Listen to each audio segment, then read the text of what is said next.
After slavery ended, black families were finally earning money for the first time in American history. Not stolen labor, not forced work, but wages they could call their own.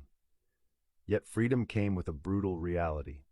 Most banks across the country refused to serve black customers, leaving formerly enslaved people with nowhere safe to store their savings, no place to protect the money they were building for land, homes, and their children's futures.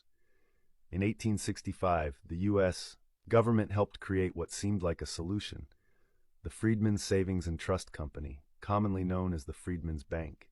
It was marketed as safe, responsible, and trustworthy, often described as being backed by the federal government, even though it technically was not. Black soldiers, teachers, laborers, preachers, and domestic workers believed this was finally an institution meant for them, and they deposited their hard-earned money with hope.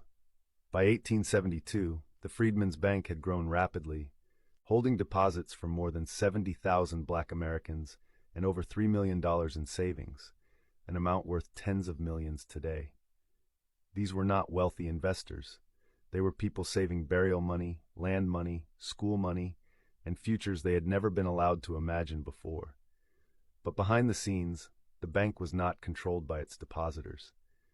It was run by white trustees who began using black savings to fund speculative investments, including railroads, real estate schemes, and risky ventures that had nothing to do with the communities whose money was being gambled. Warning signs appeared early, but they were ignored. Mismanagement spread, and corruption quietly took root. In 1874, the Freedmen's Bank collapsed. With no warning, doors closed, records disappeared, and tens of thousands of black families lost everything they had spent years saving.